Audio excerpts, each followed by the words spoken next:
بسم الله الرحمن الرحيم. الحمد لله نحمده ونستعينه ونستغفره ونعوذ بالله من شرور أنفسنا ومن سيئات أعمالنا.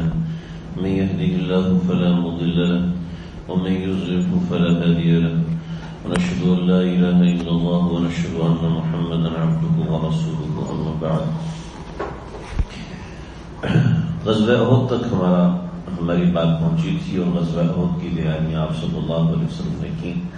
حضرت عباس رضی اللہ عنہ نے آپ صلی اللہ علیہ وسلم کو جب اطلاع دی کہ کفار مکہ بدر کے احد کی جگہ پر ایک 3000 کے قافلے کو لے کر تیاری کیے بیٹھے ہیں اور مقابلے کے لیے آ رہے ہیں، تو آپ صلی اللہ علیہ وسلم نے اپنے دو صحابہ حضرت انس اور حضرت مونس، ان دونوں صحابہ ان دونوں کو بھیجا کہ جو چیک کر کے اور کہ ان کا ٹریک کیا ہے، ان کا حملہ کرنے کا راستہ کون سا ہے، وہ یہ کس راستے سے آ رہے ہیں مسلمانوں پہ حملہ کرنے کے لیے. تو یہ دونوں پہنچے اور ان دونوں نے جا کے گرد و نواح میں جا کے تلاشی دی. پھر دیکھا تو پتہ چلا کہ وہ احد کے راستے سے آ رہے ہیں اور بالکل قریب پہنچ چکے ہیں. تو آپ صلی اللہ علیہ وسلم نے اس کے بعد پھر حضرت حباب بن منذر رضی اللہ عنہ کو بھیجا کہ وہ دیکھ کر آئیں کہ دشمن کی تعداد کتنی ہے اور وہ کس طریقے سے آ رہے ہیں. تو پھر حضرت حباب بن منذر گئے اور پھر حضرت حباب بن منذر نے جا کے ان کا اندازہ لگایا کہ یہ لوگ کتنی بڑی تعداد میں ہیں تو یہ کس طریقے سے مقابلہ کرنے کے لیے پہنچ رہے ہیں. دشمن کی جو تعداد ہوتی ہے جیسے تیر انداز ہیں وہ زیادہ رکھتے ہیں، تو اس کا معنی یہ ہے کہ دشمن نے دور سے مقابلہ کرنا ہے. اگر تلوار والے نیزے والے زیادہ ہیں تو اس کا مطلب ہے کہ دشمن نے آمنے سامنے آ کے مقابلہ کرنا ہے. اگر دشمن کے پاس پتھر بھی ہیں تو اس کا معنی کچھ اور ہے، دشمن کے پاس بڑے پتھر ہیں تو اس کا معنی کچھ اور ہے کہ وہ کسی اور طریقے سے حملہ کرنا چاہتا ہے. دشمن کے پاس خوراک کتنی ہے، اس کے پاس قنوت کتنی ہے، تو یہ سب چیزیں دیکھ کر اندازہ ہوتا ہے. جو جنگ کے ماہرین ہیں وہ یہ دیکھ کے اندازہ لگا دیتے ہیں کہ دشمن کے پاس کیا چیز کس مقدار میں ہے تو وہ کس طریقے سے مقابلہ کرنے کے لیے آ رہا ہے. یہ چونکہ ان لوگوں کی انتقامی کارروائی تھی غزوہ احد، یہ مسلمانوں سے چھٹکارا حاصل کرنا چاہتے تھے، تو اس لحاظ سے نمبر 1 تو لشکر چغار ان کا بڑا تھا، دوسرا انہوں نے اپنے ساتھ عورتوں کو رکھا تھا کہ انتقامی کارروائی تھی کہ عورتیں مردوں کو پیچھے نہیں ہٹنے دیں گی، ان کو ان کی غیرت وغیرہ یاد دلاتی رہیں گی. چنانچہ 11 شوال کی رات میں شدید خطرہ تھا مدینہ شریف کے اندر، تو مسلمانوں کو شدید پریشانی تھی کہیں ایسا نہ ہو کہ رات کے وقت کفار حملہ کر دیں، اس لیے کہ عام طور پہ رواج نہیں تھا کہ رات کے وقت کوئی حملہ کرے گا، بے خبری میں کوئی حملہ کرے گا. اس زمانے میں ایسا نہیں تھا، اس کو غیرت کے خلاف سمجھا جاتا تھا. لیکن چونکہ دشمن ہے اور دشمن کسی بھی ارادے سے آ رہا ہے تو وہ جنگ ہے، اور جنگ کے اندر دشمن کسی بھی طریقے سے وار کر سکتا ہے، کیونکہ مسلمانوں نے اپنے اصول رکھے ہوئے تھے، کفار نے اپنے کوئی اصول نہیں رکھے تھے. تو اس وجہ سے رات میں شدید خطرہ تھا. تو حضرت سعد بن معاذ، حضرت اسید بن حذیر، حضرت سعد بن عبادہ رضی اللہ تعالیٰ عنہ، انہوں نے مسجد نبوی کا پہرہ دیا، آپ صلی اللہ علیہ وسلم کے گھر کی حفاظت کی، اور اسی طریقے سے دوسرے صحابہ اکرام کو شہر کی کونوں کونوں میں بٹھا دیا کہ رات کے وقت دشمن اگر آتا ہے تو ہم اپنی حفاظت کر سکیں، اطلاع کر سکیں کہ مسلمان تیار ہو جائیں. چنانچہ شب جمعہ میں یہ سارے معاملات ہوئے. صبح جب ہوئی تو آپ صلی اللہ علیہ وسلم نے صحابہ کو بلا کے مشورہ کیا، جو مشورہ ہوا تو میں نے سارا کل بتا دیا. اس میں آپ صلی اللہ علیہ وسلم نے اپنا خواب بھی بتایا. حضرت حمزہ، حضرت سعد بن عبادہ اور حضرت نعمان بن مالک، انہوں نے بڑھ چڑھ کے باتیں کی تھیں کہ ہم تو کھانا نہیں کھائیں گے جب تک باہر نکل کے بات نہیں کریں گے. پھر آپ صلی اللہ علیہ وسلم نے تیاری فرما لی. تیاری فرمانے کے بعد آپ صلی اللہ علیہ وسلم باہر نکلے، اور باہر نکل کے آپ صلی اللہ علیہ وسلم نے تقریباً 14 صحابہ کرام کو لشکر سے خارج کیا کہ وہ چھوٹی عمر کے تھے. اس کے حوالے سے بھی بات کر چکا. مقام شیخین کے حوالے سے میں بات کر چکا ہوں کہ مقام شیخین پر آپ صلی اللہ علیہ وسلم نے 5 نمازیں پڑھی ہیں. تو وہیں پر جو ابی بن خلف ہے، جو رئیس المنافقین، عبداللہ بن ابی بن رئیس ابی اور عبداللہ بن ابی جو رئیس المنافقین ہیں، وہ اپنے 300 لوگوں کو لے کے الگ ہو گیا. بعض روایت کے مطابق 350 لوگوں کو لے کے الگ ہوا. پھر آپ صلی اللہ علیہ وسلم نے اگلے دن احد پہنچے، اور احد پہنچ کر آپ صلی اللہ علیہ وسلم نے فوج کو ترتیب دیا. جو احد پہاڑ ہے، یہ احد پہاڑ اب حضرات نے چونکہ دیکھا نہیں ہے، اور جنہوں نے دیکھا ہے اگر انہوں نے تحقیقی انداز میں نہیں دیکھا تو وہ اس کو ایسے سمجھ نہیں سکتے۔ احد پہاڑ محض ایک سیدھا کھڑا ہوا پہاڑ نہیں ہے، بلکہ احد پہاڑ اس طریقے سے بنا ہوا ہے کہ وہ کہیں طویل ہے اور کہیں اندر چلا جاتا ہے، کہیں طویل ہے اور کہیں اندر چلا جاتا ہے۔ ایک جگہ احد پہاڑ میں ہے جہاں احد پہاڑ وی شیپ بناتا ہے، لیکن وی شیپ بالکل سیدھی نہیں، بلکہ وی شیپ اس طریقے سے کہ اس کی ایک شیپ تھوڑی سی آگے بڑھی ہوئی ہے اور ایک وی اندر کو گھسی ہوئی ہے، یعنی وی بنی ہوئی لیکن تھوڑی ٹیڑھی کر کے بنی ہوئی ہے، سمجھ رہے ہیں؟ اس لحاظ سے ایک جگہ بنی ہوئی ہے، اور اس وی شیپ کے سامنے یہاں پر، یعنی جہاں وی شیپ کھلتی ہے اس کے بالکل سامنے ایک بہت بڑا پہاڑ ہے جس کو جبل رمات کہتے ہیں۔ اس وقت اس کا کوئی نام نہیں تھا، لیکن اس کو جبل رمات کہتے ہیں، یعنی تیر اندازوں کا جبل۔ تو یہ احد پہاڑ کے سامنے ایک پہاڑ تھا۔ اب احد پہاڑ کے سامنے یہ ایک پہاڑ ہے، اور اس احد پہاڑ کے درمیان اور اس پہاڑ کے درمیان تھوڑا سا فاصلہ ہے۔ اس کو آپ کہہ سکتے ہیں کہ سمجھ لیں یہاں سے لے کے ہماری سوسائٹی کے گیٹ تک، جس کو آپ کہہ سکتے ہیں 400-500 میٹر کا فاصلہ، آدھا یا پونا کلومیٹر کا فاصلہ۔ یہ جو درمیان کا فاصلہ ہے، آپ علیہ الصلوۃ والسلام نے اس جگہ کو میدان جنگ بنایا، ٹھیک ہے جی۔ درمیان کے فاصلے کو آپ صلی اللہ علیہ وسلم میدان جنگ کے طور پہ استعمال فرمایا۔ یہ جبل رمات ہے، جبل رمات ایک پہاڑ ہے، اس کا رقبہ اتنا ہوگا جتنا یہ ہماری مسجد کا پلاٹ ہے، سمجھ لیں، اور اسی کے ساتھ یعنی 1600 گز یا 3-4 ہزار گز کا ہوگا، اتنا ہوگا یا اس سے دگنا ہوگا۔ پھر اس کے ساتھ ایک وادی، ایک نہر نکلتی ہے جس کو وادی قنات کہتے ہیں، کہ اس میں پانی بہ رہا تھا، لہٰذا یہ جگہ پانی کی وجہ سے محفوظ تھی کہ دشمن پانی کے اندر سے نہیں آ سکتا۔ دوسری، یہ جو پہاڑ تھا اس پہاڑ کے ساتھ تھوڑی سی جگہ تھی، اور کہیں دشمن یہاں سے گھوم کر آ کے مسلمانوں کو پیچھے سے اٹیک نہ کر دے، تو آپ صلی اللہ علیہ وسلم نے یہاں پر 50 تیر انداز بٹھا دیے، 50 تیر انداز بٹھا دیے کہ تم لوگوں نے یہاں سے نہیں ہٹنا۔ اور اس کے سامنے جو پہاڑ کا حصہ ہے، اس سامنے پہاڑ کے حصے کے اوپر آپ صلی اللہ علیہ وسلم نے کچھ لوگ بٹھا دیے جن کے ہاتھ میں پتھر جمع کر دیا کہ تمہارے پاس پتھر رہیں گے یا تم نے پتھروں کے ذریعے سے دشمن کا استقبال کرنا ہے، تو ٹھیک ہے۔ اور درمیان میں مسلمانوں کی صفیں بنائیں، ان صفوں کے 3 گروپ بنائے، ایک گروپ کا نام میمنہ، ایک گروپ کا نام میسرہ، اور ایک گروپ کا نام قلب، ٹھیک ہے۔ قلب جو درمیان والا ہے، میمنہ جو دائیں طرف والا ہے، اور میسرہ جو کہ بائیں طرف والا ہے۔ یہ 3 گروپ بنائے کہ دشمن سے اس طریقے سے مد مقابل ہوں گی کہ 2 گروپ ادھر اور ایک گروپ درمیان میں، اور آپ صلی اللہ علیہ وسلم درمیان میں تھے، اور یہ مسلمانوں کا لشکر تھا، اور کفار سامنے سے آئے۔ تو اس طریقے سے آپ علیہ الصلوۃ والسلام نے دشمن کے مقابلے کی تیاری فرمائی۔ یعنی اس سے سمجھ میں آتا ہے کہ پیغمبر کے ذمے صرف یہ نہیں کہ وہ بھروسہ اور توکل کر کے بیٹھ جائے، بلکہ اس کے ذمے ہے کہ وہ پورے اسباب اختیار کرے، جو جنگی اسباب ہیں ان جنگی اسباب سے پیچھے نہ ہٹے، جس قدر جنگی اسباب اختیار کر سکتا ہے اس کو اس قدر جنگی اسباب اختیار کرنے چاہیے۔ آگے جو دشمن ہے، دشمن کے اندر بھی ان کے 2-3 گروہ تھے۔ ایک دشمن بھی میمنہ، میسرہ اور قلب، ان تینوں گروپوں کو اپنے ساتھ بنا کے لا رہا تھا۔ ان کے میمنہ پر تھے حضرت خالد بن ولید، ٹھیک ہے۔ میمنہ پر خالد بن ولید ہے تو مسلمانوں کا میسرہ ہو جائے گا، سمجھ میں آ رہا ہے؟ یہ مشکل لگ رہا ہے، یعنی ان کا دایاں تو مسلمانوں کا بایاں، ٹھیک ہے، تو اس کی طرف جبل رمات آ جاتا ہے، ٹھیک ہے۔ اور ان کے میسرہ پر یعنی سیدھے ہاتھ پر حضرت اکرمہ بن ابی جہل تھے جو ابھی تک مسلمان نہیں ہوئے تھے، ان کی وہاں پر یہ تھے۔ اور درمیان میں صفوان بن امیہ اور عمر بن عاص اور عبداللہ بن ابی ربیعہ، یہ لوگ تھے۔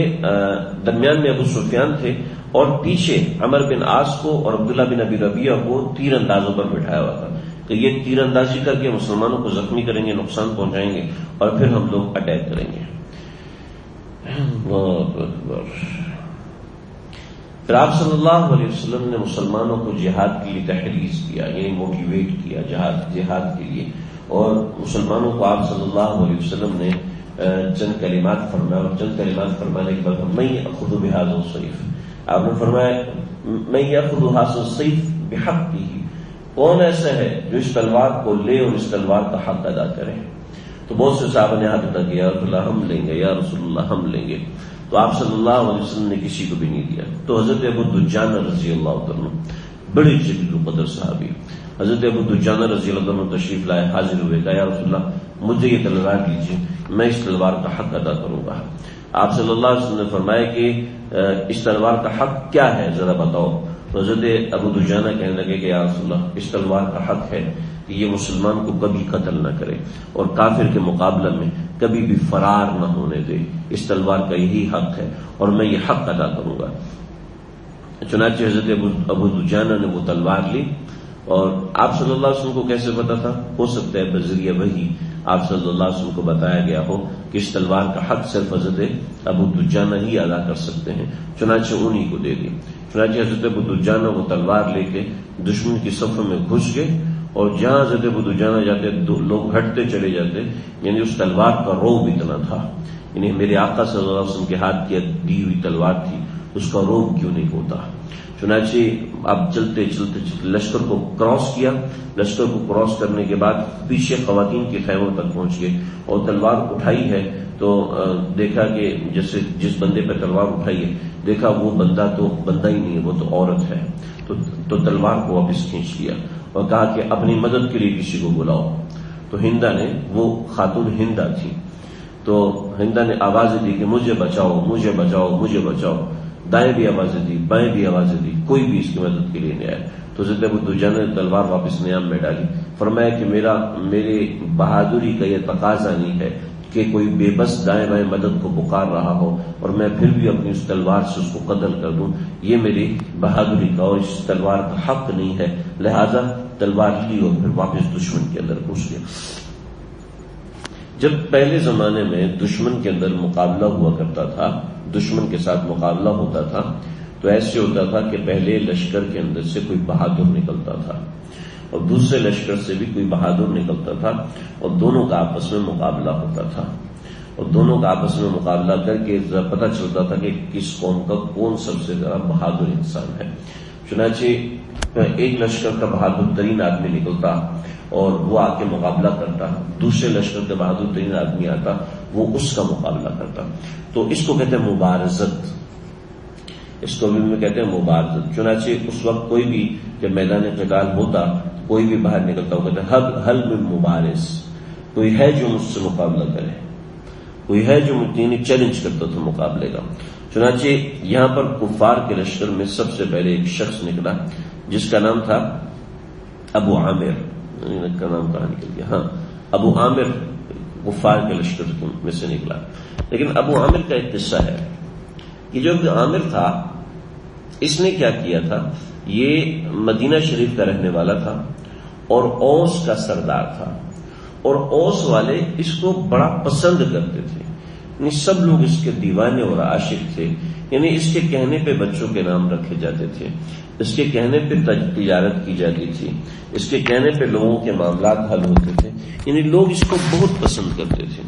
تو ابو عامر نے لوگوں سے کہا، کفار مکہ سے کہا، دیکھو میرا مدینے میں ایک بہت بڑا نام رہا ہے، میں چونکہ وہاں پر مدینے والوں نے محمد صلی اللہ علیہ وسلم کی اتباع کر لی تو میں چپ کر کے وہاں سے نکلا ہے، اب جب مدینے والے مجھے دیکھیں گے تو وہ مجھے پکا یقین ہے کہ محمد عربی صلی اللہ علیہ وسلم کا ساتھ چھوڑ کے ڈائریکٹلی میرے پاس آ جائیں گے اور کہیں گے ہم ابو عامر کے خلاف تلوار ہرگز نہیں اٹھائیں گے، کیونکہ اس کا ہمارے بڑوں کے اوپر بہت بڑے بڑے احسانات ہیں اور اس نے ہماری رہنمائی کی ایک لمبے زمانے تک، لہذا ہم اس کا مقابلہ نہیں کریں گے۔ چنانچہ ابو عامر باہر نکلا، اور ابو عامر باہر نکل کے اس نے آواز لگائی، یا معشر الاوس انا ابو عمر انا ابو عامر، یا اے اوس کے لوگوں، اے خزرج کے لوگوں، اصل میں یہ اوس کا تھا تو پہلے اس نے اوس کو بولا، اے اوس کے لوگوں میں ابو عامر ہوں، تمہیں پتہ ہے کیونکہ وہ تو جنگی لباس میں خود پہنا ہوا ہے، ہو سکتا ہے پہچانے نہیں، تو اپنا کہنے لگے کہ میں ابو عامر ہوں، تمہارا سب سے بڑا محبت کرنے والا، سب سے بڑا عالم، مدینہ کا سب سے بڑا عالم ابو عامر ہوں میں، تم میری طرف آؤ اور میری اتباع کرو۔ تو اوس کے لوگوں نے ایسا زبردست جواب دیا کہ آپ صلی اللہ علیہ وسلم کی آنکھیں ٹھنڈی ہو گئیں۔ اوس کے لوگوں نے فوراً جواب دیا، لا انعم اللہ بک عینا یا فاسق، اے خدا کے فاسق و نافرمان، اللہ تیری آنکھیں کبھی بھی ٹھنڈی نہ کرے، ہم کیوں تیرے پیچھے ہیں، ہم تیرے پیچھے کبھی بھی نہیں آئیں گے، تم جو مرضی نعرے لگاؤ۔ یعنی اس کو یہ 100% یقین تھا کہ مدینہ کے سارے لوگ میرے ساتھ ہو جائیں گے اور محمد عربی صلی اللہ علیہ وسلم کے ساتھ صرف کوئی 250-300 لوگ رہ جائیں گے، بقیہ سارے لوگ میرے ساتھ ہو جائیں گے، تو لہٰذا 250-300 لوگوں کو ختم کرنا کوئی مسئلہ ہی نہیں۔ یہ پہلا ان کے منہ پہ وار پڑا، پہلا ان کے منہ پہ تھپڑ پڑا کہ انہوں نے فوراً ابو عامر کو کہا، اور ابو عامر کو اتنی سبکی ہوئی کہ وہاں سے بھاگ کے لشکر سے الگ ہو گیا، واپس چلا گیا، وہ آگے بڑھا ہی نہیں۔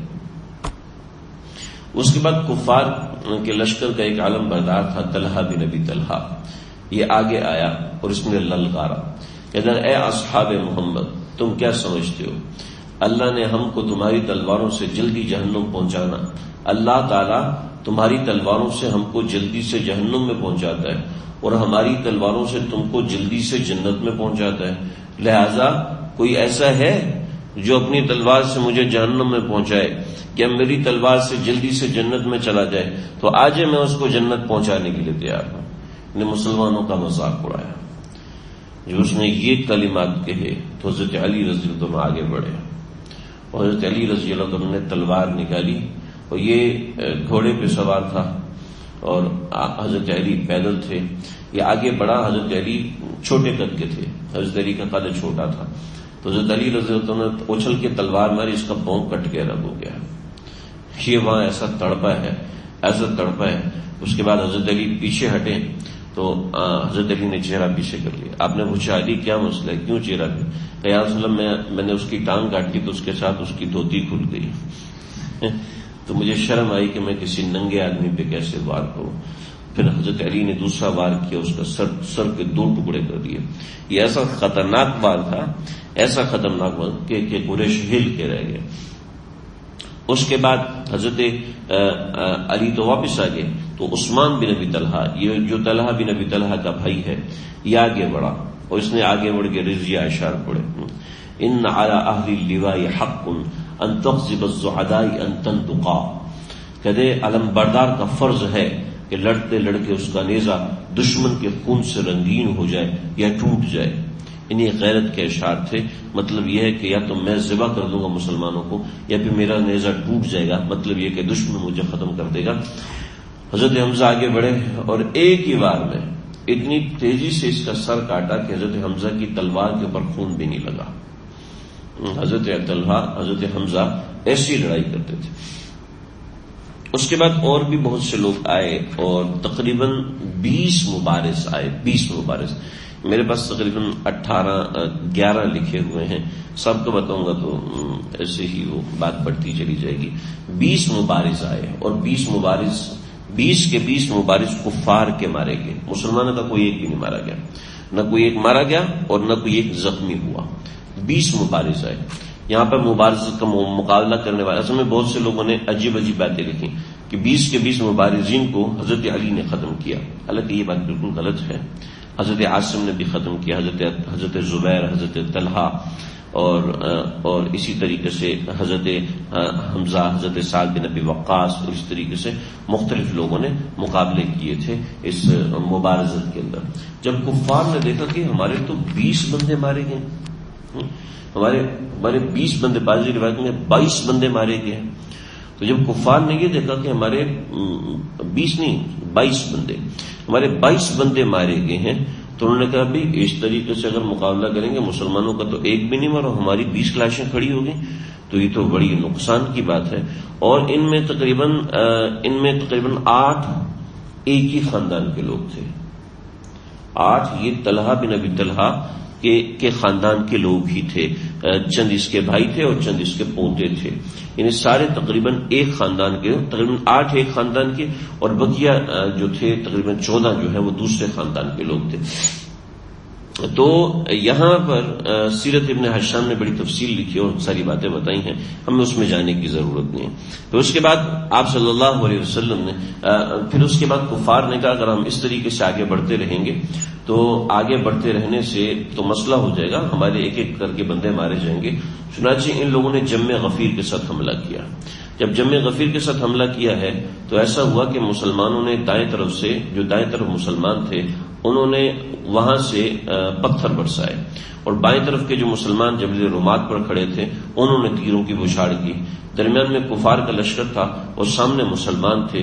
جب سامنے مسلمان تھے، دائیں سے تیروں کی بوچھاڑ ہو رہی ہے اور بائیں سے پتھروں کی بوچھاڑ ہو رہی ہے، درمیان میں یہ کفار ہیں اور مسلمان ابھی اطمینان سے بیٹھے ہوئے ہیں کہ یہ ہمارے سامنے آئیں گے تو مقابلہ ہوگا۔ تو اس سے یہ کہ ان کے حوصلے ٹوٹنا شروع ہوئے اور مسلمانوں کا جو گتھم گتھا سامنے مقابلہ ہونا شروع ہوا۔ تو حضرت علی رضی اللہ عنہ، حضرت حمزہ رضی اللہ عنہ، انہوں نے بہادری کے ایسے جوہر دکھائے، ایسے جوہر دکھائے کہ تھوڑی دیر میں کفار پیچھے ہٹنے لگے۔ لیکن مقابلہ ہو رہا تھا، مقابلہ ہوتے ہوتے ایک مسئلہ ہوا، وہ یہ تھا کہ حضرت حمزہ رضی اللہ عنہ، حضرت حمزہ رضی اللہ عنہ انہوں نے پچھلی جنگ میں عتبہ کو مارا تھا۔ یہ جو عتبہ ہے تو عتبہ جو تھا یہ بھائی تھا ہندا کا۔ تو ہندا نے وحشی سے کہا تھا کہ دیکھو حمزہ کو تم نے ختم کرنا ہے۔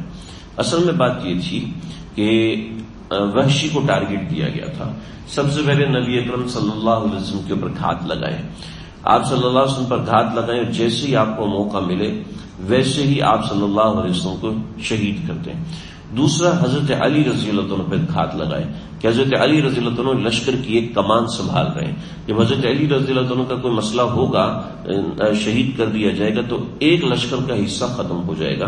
اور اس کی وجہ یہ تھی کہ آپ صلی اللہ علیہ وسلم تو بنیادی ہیں، اور حضرت علی رضی اللہ عنہ نے عتیبہ کو مارا تھا، اور عتیبہ بھی ہندا کا بھائی تھا۔ اسی طریقے سے حضرت حمزہ نے عتبہ کو مارا تھا۔ تو کہا کہ یا تو علی یا پھر عتبہ یا پھر حمزہ، ان تینوں میں سے آپ صلی اللہ علیہ وسلم کو یا حضرت علی کو یا حضرت حمزہ کو۔ اور وحشی جو تھے وہ چھوٹا نیزہ چلانے میں ایک بہت ماہر آدمی تھے۔ ایک تو بڑا نیزہ ہوتا تھا اور ایک چھوٹا نیزہ جو ایک ہاتھ جتنا ہوا کرتا تھا۔ اس نیزہ کو چلانے کے لیے تیر سے بڑا ہوتا تھا لیکن ہوتا یہ نیزہ تھا۔ تو نیزہ چلانے میں اتنے ماہر تھے کہ اس زمانے میں ایسا ہوتا تھا کہ عورت ناچ رہی ہوتی تھی اور ناچتے ہوئے اس کے سر کے اوپر ایک تربوز رکھ دیتے تھے یا ایک چھوٹا سا سیب رکھ دیتے تھے یا کوئی بھی چھوٹی سی چیز رکھ دیتے تھے، اور ناچتے ہوئے کبھی وہ اچھلے گی، کبھی دائیں جائے گی، کبھی بائیں جائے گی۔ اس کی مہارت یہ تھی وہ اپنے سر کے اوپر سے وہ گرنے نہیں دیتی تھی۔ اور حضرت وحشی ایسا کرتے تھے کہ وہ نیزہ چلاتے تھے اور نیزہ چلاتے چلاتے سر پہ رکھا ہوا انڈا، سر پہ رکھا ہوا سیب یا سر پہ رکھی کوئی چیز وہ توڑتے تھے۔ تو پھر آگے ان کا یہ فن اتنا ترقی کیا کہ سر کے اوپر ایک تاج رکھا جاتا تھا، اس تاج کے اوپر ایک سوراخ ہوتا تھا، تاج کے اوپر ایک سوراخ ہوتا تھا، اور وہ عورت ناچ رہی ہے، گھوم رہی ہے، اور اس کے دائیں بائیں گھومتے اتنی مہارت کے ساتھ وہ نیزہ چلاتے تھے کہ وہ اس سوراخ کے اندر سے گزر جاتا تھا اور ان کا نشانہ کبھی بھی خطا نہیں ہوا تھا۔ تو ان کو یہ موقع دیا گیا کہ آپ صلی اللہ علیہ وسلم کے لیے بس کبھی اتنی سی بھی جگہ ملے گی تو یہ وہاں سے نیزہ پھینک دے گا اور آپ صلی اللہ علیہ وسلم کو شہید کر دے گا، نعوذ باللہ من ذالک۔ نمبر 1 یہ۔ نمبر 2 یہ کہ حضرت علی رضی اللہ عنہ کو کہیں بھی موقع ملے گا تو حضرت علی کا کام تمام کرے گا۔ تو حضرت وحشی کہتے ہیں کہ میں گیا اور میں نے آپ صلی اللہ علیہ وسلم کے قریب ہو کے دیکھنے کی کوشش کی تو آپ صلی اللہ علیہ وسلم کو 30 صحابہ نے گھیرا ہوا ہے، لہٰذا جب آپ صلی اللہ علیہ وسلم کو ادھر ادھر ہر طرف سے گھیرا ہوا ہے تو میں نے سمجھ لیا کہ یہاں پہ مجھے نیزہ مارنا نہیں پہنچ سکوں گا، کہ رینج نہیں ملے گی مجھے نیزہ چلانے کے لیے۔ چنانچہ وہ آئے حضرت علی کے پاس، حضرت علی کی طرف دیکھا تو حضرت علی رضی اللہ عنہ جب تلوار چلاتے تھے تو وہ جیسے بائیں طرف تلوار چلا رہے ہیں تو دائیں طرف سے غافل نہیں ہوتے تھے، آگے تلوار چلا رہے ہیں تو پیچھے کی طرف سے غافل نہیں ہوتے تھے۔ سمجھے میری بات؟ میرے ایک ماموں ہیں، وہ فٹ بال کے بڑے ماہر تھے. ان کو پاکستانی کوئی نیشنل ٹیم یعنی ایک صوبائی ٹیم ہے ان کی طرف سے بھی بلایا گیا تھا. وہ فٹ بال میں بہت ماہر تھے.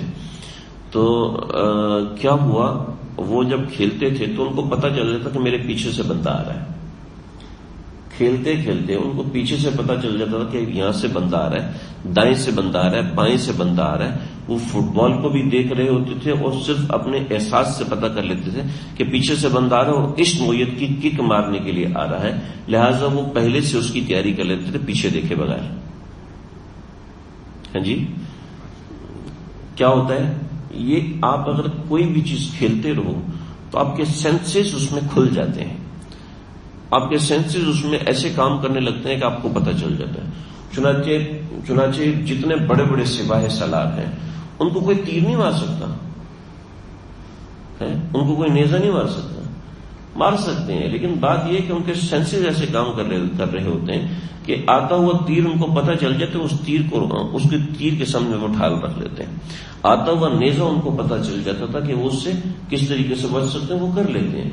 یعنی وہ اتنے جنگ میں ماہر ہو چکے ہوتے ہیں کہ ان کو بغیر دیکھے بغیر سوچے سوئے ہوئے بندے کو پتہ چل جاتا ہے کہ میرے اوپر وار ہونے والا ہے.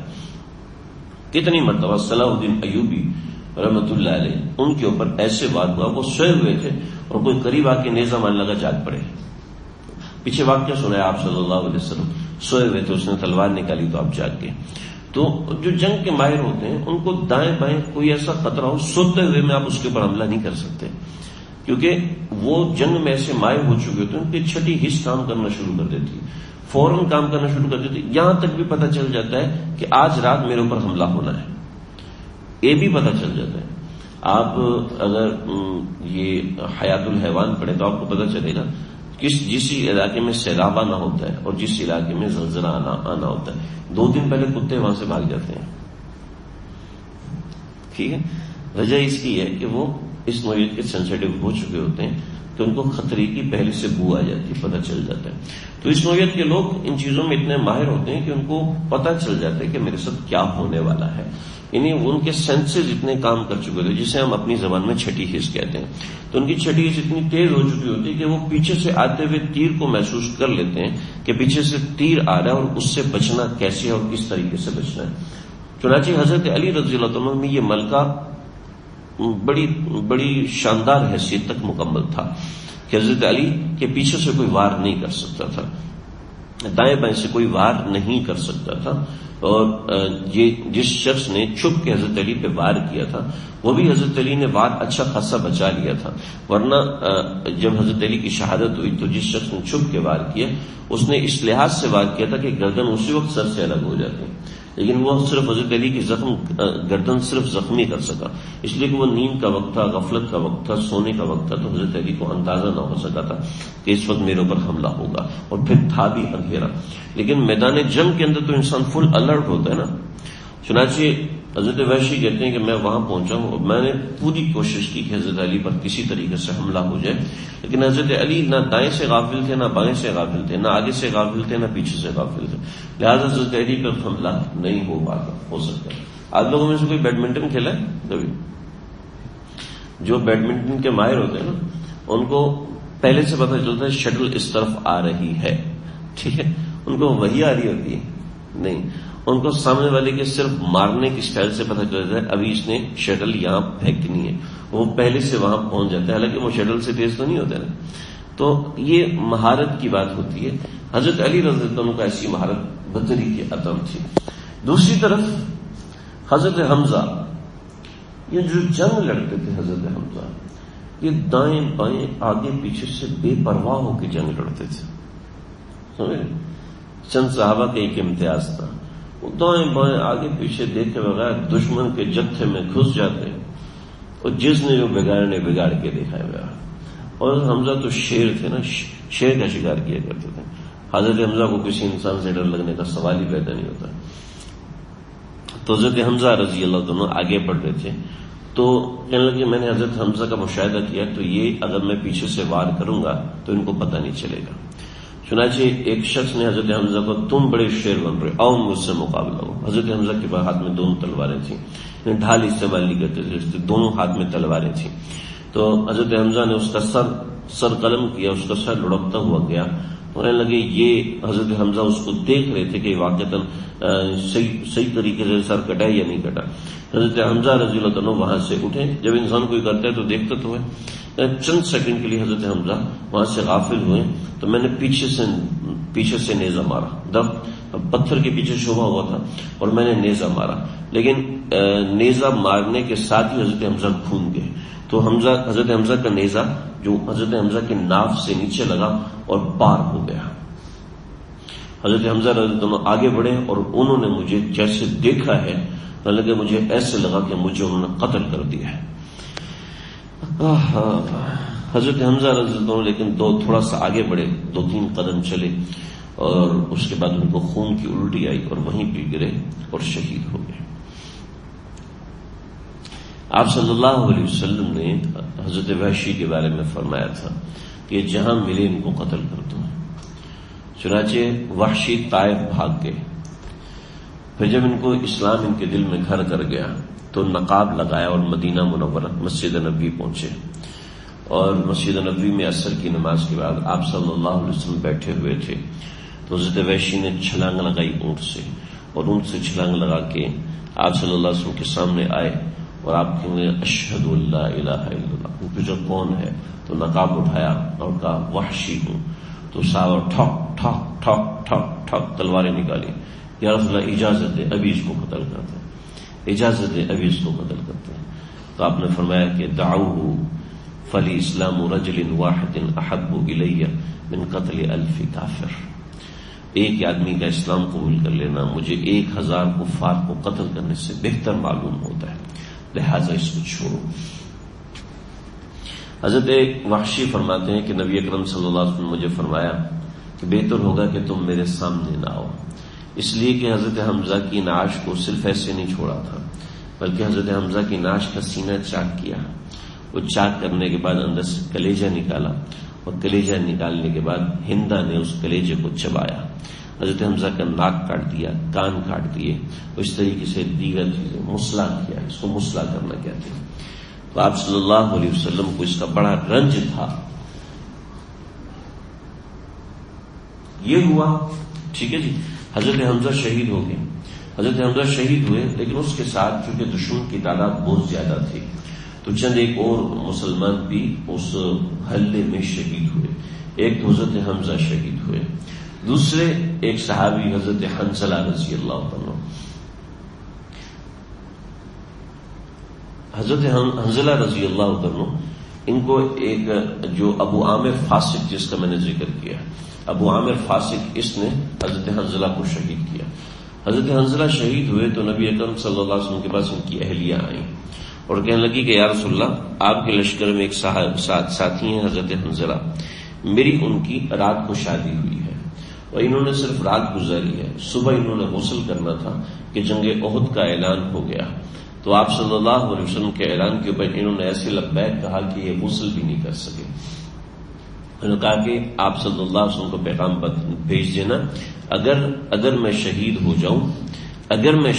جاؤں تو نبی اکرم صلی اللہ علیہ وسلم کو اطلاع کر دینا کہ مجھے غسل دے دیا جائے، اس لیے کہ شہید کو تو غسل نہیں ہوتا لیکن مجھے تو غسل کی شرعی طور پہ ضرورت ہے، لہذا مجھے غسل دے دیا جائے. تو آپ نے فرمایا چھوڑ دو حنظلہ کو، میں دیکھ رہا ہوں کہ حنظلہ کو فرشتوں نے غسل دیا ہے.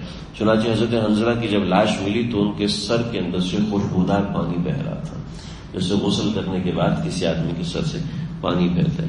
تو آپ صلی اللہ علیہ وسلم نے حضرت حنظلہ کے بارے میں یہ بشارت دی. اب کیا ہوا کہ مسلمانوں کا حلہ اتنا زبردست تھا کہ کفار پیچھے ہٹنے لگے اور پیچھے ہٹتے اب انہوں نے دیکھا کہ ہم مسلمانوں پہ قبضہ نہیں کر سکتے، لہذا انہوں نے اب میدان کو چھوڑا اور وہاں سے بھاگے اور بھاگ کے وہاں سے نکلے ہیں. اب مسلمان یہ سمجھے کہ جس سے بدر میں کفار بھاگ گئے تھے یہاں پر بھی کفار بھاگ گئے، اس لیے کہ ان کے کئی بڑے بڑے سردار اور کئی بڑے بڑے سالار جو ہیں وہ مارے گئے ہیں، لہذا اب یہ مقابلہ نہیں کر سکتے. چنانچہ ابو سفیان بھی بھاگ گئے اور دوسرے چند لوگ تھے وہ بھی بھاگ گئے. جب وہ بھی بھاگے ہیں تو اب مسلمانوں نے مال غنیمت اکٹھا کرنا شروع کر دی اور کچھ لوگوں نے کفار کو بھگایا۔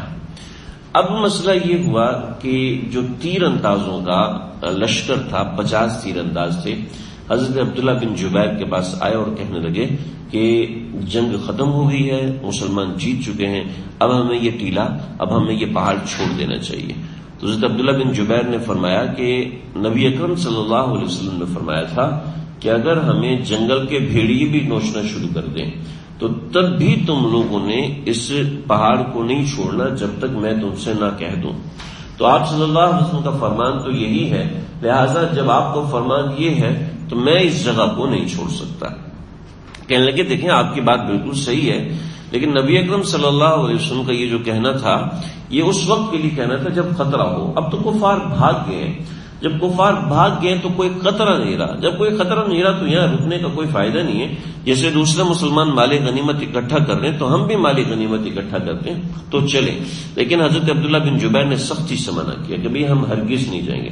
لیکن بقیہ لوگوں نے کہا بھئی آپ بلا وجہ یہاں بیٹھے ہوئے، بقیہ 40 لوگ، 40 صحابہ، انہوں نے بات نہیں مانی اور اس درے کو، وہ جو پہاڑ تھا اس پہاڑ کو چھوڑ دیا۔ جہاں تک مجھے محسوس ہوتا ہے کہ حضرت خالد بن ولید نے جنگ میں حصہ نہیں لیا۔ جو چیزیں میں نے پڑھی ہیں نا اس سے مجھے سمجھ، حضرت خالد بن ولید نے جنگ میں حصہ نہیں لیا، بلکہ حضرت خالد بن ولید نے دیکھ لیا کہ مسلمان اتنے پرجوش ہیں، ان کو اس جنگ میں ہرانا ممکن نہیں ہے، بلکہ ان کو اگر ہرانا ہے تو ٹرک کے ذریعے سے ہرائیں۔ کیونکہ حضرت خالد بن ولید بہت سمجھدار اور زیرک آفیسر تھے، زیرک سپاہی سالار تھے، اور میمنہ کے اوپر حضرت خالد بن ولید تھے جو مسلمانوں کا میسرہ تھا، اور انہوں نے دیکھ لیا کہ آپ صلی اللہ علیہ وسلم نے جو ٹروپنگ کی تقسیم کی ہے وہ بڑی زبردست ہے، لیکن اگر یہ ترتیب خراب ہو جاتی تو مسلمان گئے۔ تو مسلمانوں کی اپنی طاقت نمبر 1 تو جوش و جذبے سے ہے، نمبر 2 ترتیب سے ہے۔ جوش و جذبے کے ساتھ آپ جو کام کرتے ہیں اور ایک ترتیب کو بنا کے آپ ساتھ کام کرتے ہیں تو آپ جو ہیں بہت آگے بڑھ جاتے ہیں۔ سمجھ لیں جی، آپ پڑھائی اگر ترتیب سے کرتے ہیں، آپ اپنے دنیاوی کام ترتیب سے کرتے ہیں تو اس کاموں کی ترتیب کے اندر آپ بہت زبردست آگے بڑھ سکتے ہیں۔ لیکن جب تک نظام ہے، محض جوش، محض جذبہ، محض ولولہ یہ کافی نہیں ہوتا۔ میں مدرسے میں گیا تھا تو ہم وہاں پر کرکٹ کھیلنے کی جگہ نہیں تھی، ہم فٹ بال کھیلتے تھے۔ تو جو لڑکے تھے حفظ کے وہ سارے فٹ بال کے کھلاڑی تھے، اور ہم کتابوں والے تھے، ہمیں تو آتا ہی نہیں تھا، ہمیں 2-4 لڑکے کھیلتے تھے، بقیہ تو نہ مجھے خود کک نہیں مارنی آتی تھی۔ تو وہ حفظ والوں نے کہا کہ یار ہم لوگ ہیں تو تم ہو، ورنہ کتابوں والوں کو تو کچھ آتا ہی نہیں۔ تو میں نے کہا چلو ٹھیک ہے میچ رکھ لیتے ہیں، ہم میچ رکھ لیتے تو میں ایسے ہی کہتے، اور وہ تو مجھے پتا تھا کہ ہمیں آتا جاتا کچھ بھی نہیں ہے، کک بھی نہیں مارنی آتی، لیکن ان کی کمزوری مجھے پتا تھی۔ میں نے اپنی کتابوں والوں سے کہا کہ دیکھو بھائی یہ ہیں ماشاءاللہ ماہرین کھیلنے والے، لیکن بات یہ کہ پرندے تو ہیں نہیں کہ اڑ کے بال کے پیچھے پہنچ جائیں گے، دیکھو ہم نے اپنی ترتیب نہیں توڑنی، لہذا ان کے 8 بندے ہمارے 8 بندے، 3 سے میں نے کہہ دیا کہ تم لوگوں نے ان کے گول سے نہیں نکلنا، ٹھیک ہے، 2 سے کہہ دیا تم نے اپنے گول سے نہیں نکلنا، ٹھیک ہے، اور 3 بندے درمیان میں ان کے بال کو بال کے ساتھ گھمائیں گے۔ اب وہ سارے کے سارے وہ کوئی نظم سے تھوڑی کھیلتے ہیں، مدد سے بال ادھر جاتی سارے اس گول میں گھس جاتے ہیں، بال ادھر جاتی سارے اس گول میں گھس جاتے ہیں۔ اب انہوں نے اٹیک کیا ہمارے گول کے اوپر، ان 2 نے مل کے کک ماری، ادھر 3 پہلے سے کھڑے ہوئے تھے، ان 3 نے مل کے گول کر دیا کیونکہ ادھر گول کیپر ہی ہے، اس کے علاوہ کوئی بھی نہیں۔ ہم نے ان کو 8 گول کیے، حالانکہ سارے ماہر تھے، سارے ماہر بہترین کھیلنے والے۔ جو کام ترتیب سے کیا جائے، جو کام طریقے سے کیا جائے، اس کا نتیجہ بہت اچھا ہوتا ہے۔ چنانچہ حضرت خالد بن ولید نے دیکھ لیا ایک ترتیب سے کھڑے، یہ ترتیب جیسے ہی ٹوٹے گی پھر ہم نہیں چھوڑیں گے۔ چنانچہ حضرت خالد بن ولید نے دھیان رکھا کہ یہ ٹیلا کب خالی ہوتا ہے۔ چنانچہ جیسے ہی ٹیلا خالی ہوا، حضرت خالد بن ولید نے اپنے چند ساتھیوں کو لیا اور ٹیلے کو کراس کیا، یہ ٹیلا ہے، اس کو کراس کیا، اس ٹیلے کے اوپر چڑھے اور چڑھ کے جو 10 مسلمان تھے ان سب مسلمانوں کو قتل کیا، اور قتل کرنے کے بعد مسلمانوں کے پیچھے سے آ کے مسلمانوں پہ اٹیک کر دیا. ٹھیک ہے, اور مسلمانوں کے پیچھے سے جو اٹیک کیا ہے تو مسلمانوں کو تو تسلی میں تھے کہ مال غنیمت اٹھانا ہے, جنگ کے موڈ میں تو تھے نہیں, جنگ تو ختم ہوگی, تسلی ہوگی. اب جب پیچھے سے اٹیک کیا اور مسلمانوں کے ایک حلے میں 20-25 لوگوں کو شہید کر دیا تو ایک شور مچا. جب شور مچا, جو آگے 3000 بھاگ رہے تھے انہوں نے دیکھا کہ پیچھے سے ہمارے بندوں نے ختم کر دیا, تو یہ لوگ واپس آ گئے. مسلمان یہاں سے بھی پھنس گئے, یہاں سے بھی پھنس گئے. جو اوپر 2 حفاظت تھی کہ اوپر سے تیر چلا رہے تھے جس سے دشمن ٹوٹ رہا تھا, ادھر سے پتھر پھینکے جا رہے تھے جس سے جو دشمن ٹوٹ رہا تھا, تو یہ دونوں بھی نیچے اتر چکے تھے. لہذا مسلمانوں کی 2 حفاظتی دیواریں گر گئی. اور یہاں آپ صلی اللہ علیہ وسلم جو درمیان میں لوگ تھے, آپ صلی اللہ علیہ وسلم کے ساتھ وہ رہ گئے. دشمن پیچھے سے بھی آ گیا اور دشمن آگے سے بھی واپس آ گیا. تو یوں مسلمان دونوں طرف جتھے میں آئے اور بہت ہی خطرناک طریقے سے مسلمان جو نرغے میں تھے. اب نبی اکرم صلی اللہ علیہ وسلم سب سے بڑے ٹارگٹ تھے کفار کے. چنانچہ کفار نے پورا مل کے ہلہ بولا کہ آپ صلی اللہ علیہ وسلم تک پہنچیں, لیکن آپ صلی اللہ علیہ وسلم کے گرد 14 صحابہ تھے.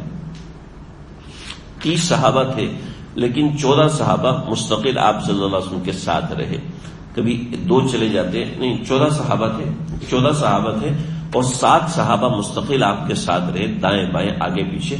آپ صلی اللہ علیہ وسلم کی مستقل حفاظت کی, اور پورے لشکر کا زور اس چیز کے اوپر تھا کہ کسی طریقے سے نبی اکرم صلی اللہ علیہ وسلم کو شہید کر دیا جائے. اب صحابہ کرام جنہوں نے آپ صلی اللہ علیہ وسلم کی حفاظت, حضرت ابوبکر صدیق, حضرت عمر فاروق, حضرت عبد الرحمن بن عوف, حضرت سعد بن ابی وقاص, حضرت طلحہ, حضرت زبیر بن عوام, حضرت ابو عبیدہ بن جراح, حضرت اسید بن حضیر, حضرت سعد بن معاذ, حضرت سہل بن حنیف, حضرت حارث بن ثمہ, حضرت عاصم بن ثابت, حضرت حباب بن منذر اور حضرت ابو دجانہ. انہوں نے آپ صلی اللہ علیہ وسلم کے اوپر ایسا گھیرا ڈالا ہوا تھا کہ نہ کوئی تیر آپ تک پہنچنے دے رہے تھے, نہ کوئی نیزہ آپ تک پہنچنے دے رہے تھے. اپنی ڈھالوں کے ذریعے سے آپ صلی اللہ علیہ وسلم کی حفاظت کر رہے تھے. اور کچھ لوگوں نے ایسا کیا کہ جو بھی کوئی تیر آتا, تلوار ہوتی تھی, اس کو اپنے ہاتھ سے مارتے, کچھ ہاتھ میں لگ جاتا, کوئی جسم میں لگ جاتا. دائیں بائیں جو لوگ جنہوں نے آپ صلی اللہ علیہ وسلم کے گرد گھیرا تنگ کیا ہوا تھا, کسی کو قریب نہیں آنے دے رہے تھے. ان میں 7 صحابہ ایک حلے میں مارے گئے, بقیہ اور 7 نے ان کی جگہ لی, پھر اور 7 نے. اس طریقے سے آپ صلی اللہ علیہ وسلم کی مستقل حفاظت کی. بہت سی کتابیں میں اور بھی نام لکھے ہیں, اور بھی صحابہ کرام تھے, لیکن آپ صلی اللہ علیہ وسلم کی صحابہ کرام نے ایسی حفاظت فرمائی. اللہ. لیکن چونکہ دشمن کی تعداد بہت زیادہ تھی تو کہیں سے آپ صلی اللہ علیہ وسلم کو کمزوری نظر آتی, تو آپ صلی اللہ علیہ وسلم فرماتے کہ کون ہے جو ان کو مجھ سے ہٹائے گا اور جنت میں میرا رفیق بنے گا. تو انصار میں سے 7 آدمی ایسے اکٹھے ہوئے اور انہوں نے اس حلے کو ہٹایا, اس حلے کو ہٹا کے آپ صلی اللہ علیہ وسلم کی حفاظت فرمائی. ایسے ہی 2-3 مرتبہ ہوا. پھر آپ صلی اللہ علیہ وسلم نے ایک مرتبہ فرمایا کون ہے جو ان سے میری حفاظت فرمائے. تو اب میں نے یہاں پہ جو نام لیا ان میں حضرت علی کا نام نہیں ہے, اس لیے کہ حضرت علی کے پاس علم تھا, جھنڈا تھا, اور جھنڈا آپ صلی اللہ علیہ وسلم سے دور رہتا یہ زیادہ بہتر تھا, اس لیے کہ جھنڈا آپ سے دور رہے تاکہ دشمن کو اندازہ ہو کہ آپ صلی اللہ علیہ وسلم وہاں پر ہیں, یہاں پر نہیں ہے. تو ان کا اٹیک, کیونکہ اس وقت ایسا کمیونیکیشن تو تھا نہیں, لیکن جن کو پتا تھا کہ آپ صلی اللہ علیہ وسلم یہاں پر ہیں, اور جو مرکزی صحابہ حضرت ابوبکر صدیق, حضرت عمر فاروق, حضرت عبد الرحمن بن عوف, اور اس طریقے سے زبیر بن عوام, ابو عبیدہ بن جراح, یہ جو بزرگ صحابہ تھے یہ جہاں پر تھے تو دوسرے لوگ اس کی تلاش میں ہوتی تھی کہ آپ صلی اللہ علیہ وسلم کو تلاش کریں. تو ایسے ہی آپ صلی اللہ علیہ وسلم کے ساتھ عجیب واقعات پیش آئے. آپ صلی اللہ علیہ وسلم کے گھیرے میں حفاظت کرتے ہوئے حضرت زیاد بن سکن رضی اللہ عنہ, انہوں نے اتنی حفاظت کی کہ کوئی بھی تیر آتا, کوئی بھی تلوار پڑتی, کوئی بھی برچھا آتا تو آپ اس کو اپنے اوپر لے لیتے, یہاں تک کہ ان کے جسم میں اتنے گھاؤ اور اتنے زخم لگے کہ اب ان کے لیے کھڑا ہونا ممکن نہ رہا، کمزوری اور خون زیادہ بہنے کی وجہ سے نیچے گرے. تو آپ نے فرمایا میرے قریب آؤ. چنانچہ وہ آپ کے قریب آئے اور آپ صلی اللہ علیہ وسلم کے پاؤں مبارک کے اوپر اپنا رخسار رکھے اور کہنے لگے کہ یا رسول اللہ کیا اللہ مجھ سے اس حال میں راضی ہوں گے؟ تو آپ نے تسلی دی اور اسی وقت حضرت زیاد بن سکن رضی اللہ عنہ شہید ہوئے آپ صلی اللہ علیہ وسلم کی حفاظت کرتے ہوئے. سب کا دھیان ادھر تھا کہ کوئی تلوار بردار آپ کے قریب نہ آ سکے، کوئی نیزہ باز آپ کے قریب نہ آ سکے. کوئی تیر اگر آپ کی طرف آتا ہے، کوئی دور سے تاک کر کے تیر چلاتا ہے تو اس کے سامنے سینہ سپر ہو جاتے، اپنے سینے کے اوپر تیر لے لیتے. حضرت طلحہ رضی اللہ عنہ کا ایک پورا بازو اسی چیز میں شل ہو گیا کہ اتنے زخم ایک بازو کے اوپر 60-70 زخم لگے اور اس کے بعد بازو شل ہو گیا، بالکل بے جان ہو گیا، بازو حرکت نہیں کر رہا تھا اور نہ اس نے آخر تک حرکت کی. یہ آپ صلی اللہ علیہ وسلم کی حفاظت میں یہ سب ہوا. حضرت سعد بن ابی وقاص کے بھائی عتبہ بن ابی وقاص یہ مسلمان نہیں تھے.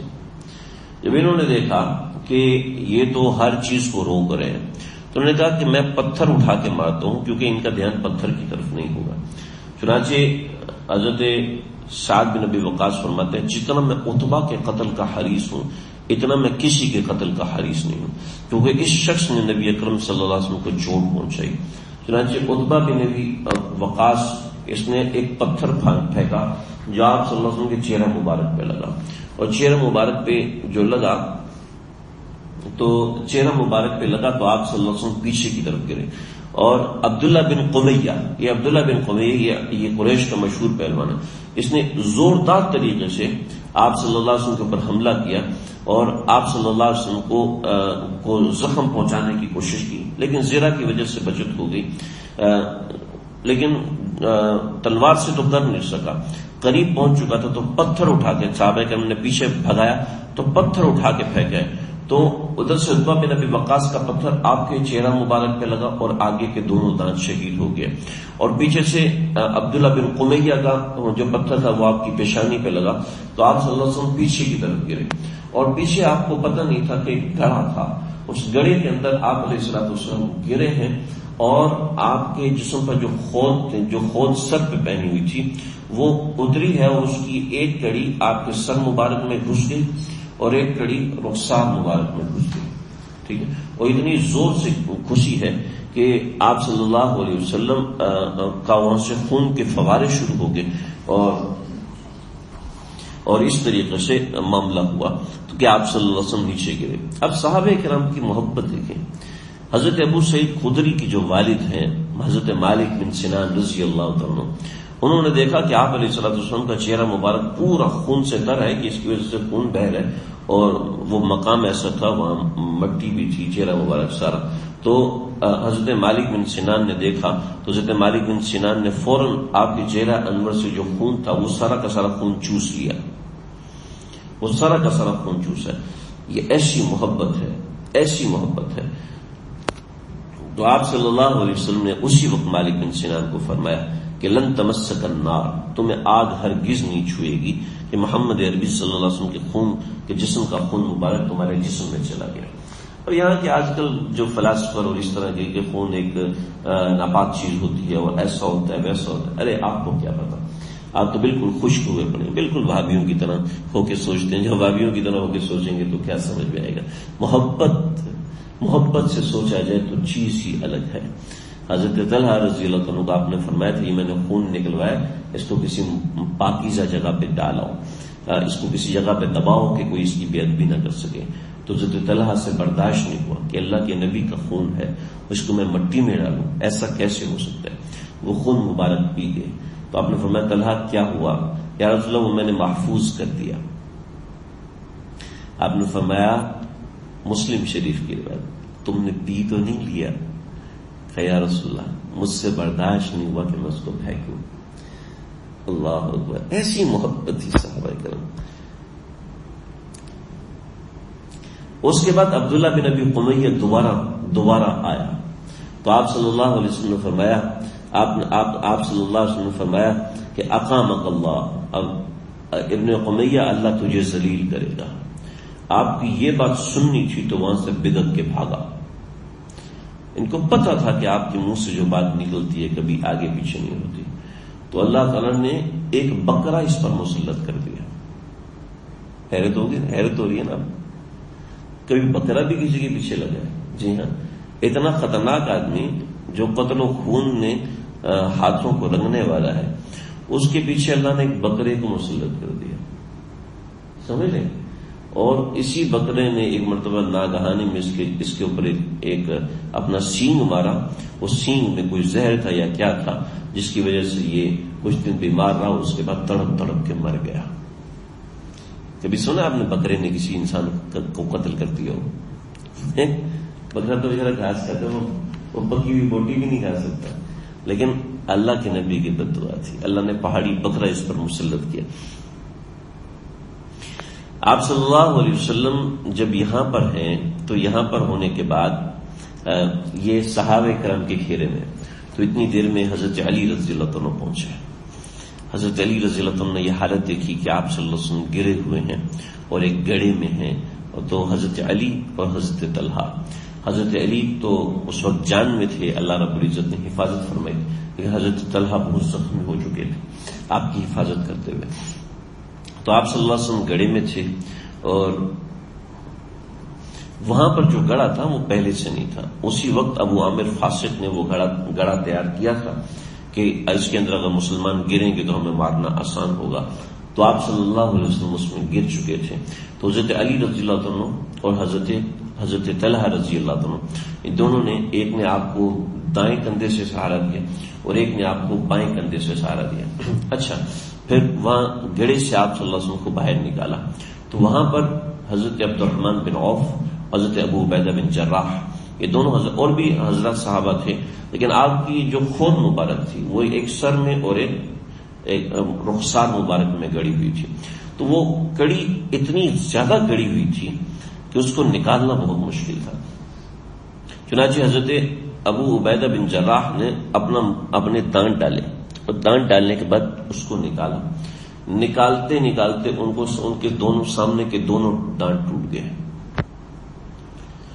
روایتوں میں آتا ہے کہ سامنے کے دونوں دانت ٹوٹ جائیں تو آدمی بھدا لگتا ہے نا، برا لگتا ہے نا. حضرت ابو عبیدہ بن جراح کے دونوں دانت ٹوٹے، اس کے بعد وہ زیادہ خوبصورت لگتے تھے.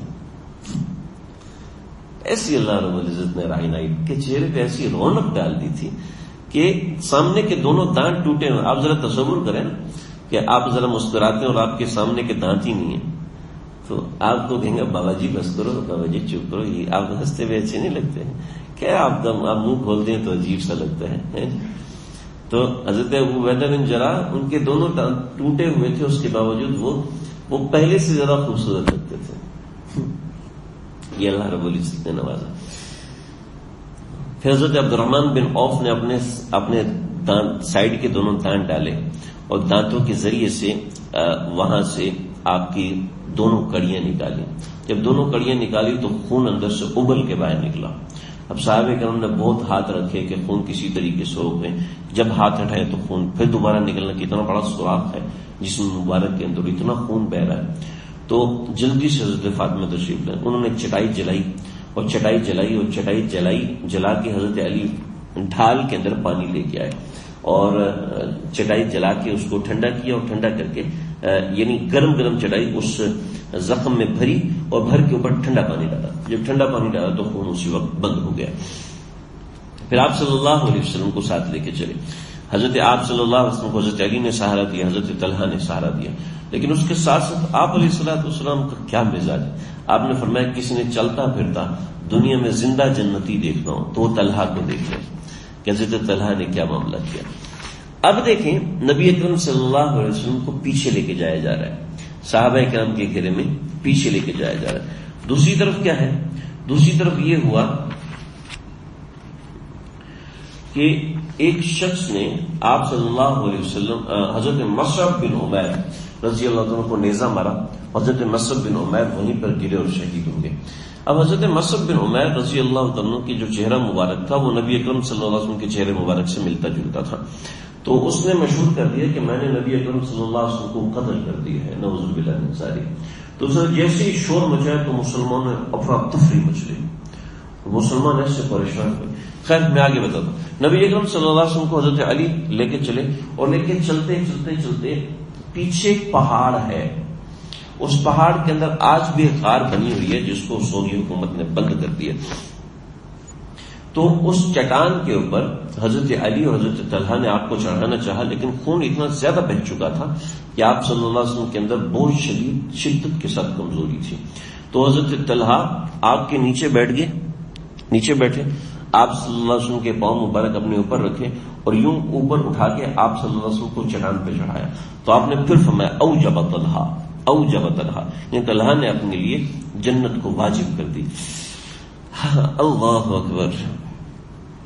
پھر اسی کے بعد دشمن کا حلہ تو آپ صلی اللہ علیہ وسلم کی طرف بہت زیادہ تھا کہ جیسے ہی پتہ چلا کہ آپ وہاں پر ہیں تو دشمن نے وہاں پر اٹیک کرنا شروع کیا. تو وہاں پر حضرت طلحہ نے پھر آپ کی حفاظت فرمائی. تقریباً 45 زخم حضرت طلحہ کو آپ صلی اللہ علیہ وسلم کی حفاظت کرتے ہوئے آئے، اور دشمن کو روکتے کئی تیر ایسے آئے کہ حضرت طلحہ نے اپنے ہاتھ سے روکے تو حضرت طلحہ کے ہاتھ کی انگلیاں اڑتی چلی گئیں، یعنی انگلیاں کٹ کے اڑتی ہوئی چلی گئیں. لیکن حضرت طلحہ رضی اللہ عنہ نے دشمن سے آپ صلی اللہ علیہ وسلم کو محفوظ رکھا. اللہ. بعض روایتوں میں حضرت طلحہ کے جسم مبارک پر 45 زخم نہیں تھے، اس دن حضرت طلحہ کے جسم مبارک پر 70 زخم تھے کہ حضرت طلحہ رضی اللہ عنہ نے کیسے آپ صلی اللہ علیہ وسلم کی حفاظت فرمائی تھی. اللہ اللہ اللہ. پھر آپ صلی اللہ علیہ وسلم جب ایک محفوظ جگہ پہ پہنچے تو حضرت سعد بن ابی وقاص آپ صلی اللہ علیہ وسلم کے ساتھ تھے.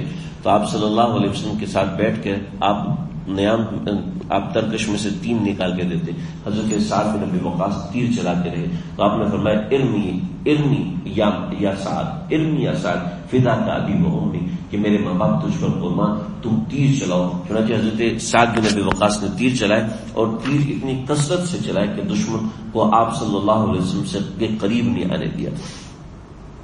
ایسی حضرت ابو دجانہ رضی اللہ عنہ نے آپ کی حفاظت فرمائی. پھر آپ صلی اللہ علیہ وسلم نے اس طرح فرمایا کہ وہ قوم کیسے فلاح پائے گی، وہ قوم کیسے فلاح پائے گی جن نے اپنے پیغمبر کے چہرے کو خون آلودہ کر لیا. چنانچہ آپ نے بد دعا فرمائی، اے اللہ صفوان بن ابی امیہ، سہیل بن عمر، حارث بن ہشام، اے اللہ ان کو برباد کر دے. یہاں بیٹھے آپ نے دعا فرمائی.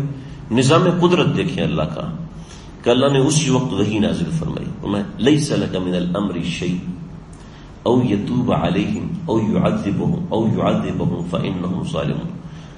آپ کے لیے درست نہیں ہے کہ آپ ان کے اوپر عذاب کی بد دعا کریں یا آپ ان کے لیے ایسی بد دعا کریں، ہو سکتا ہے کہ یہ بعد میں توبہ کر لیں.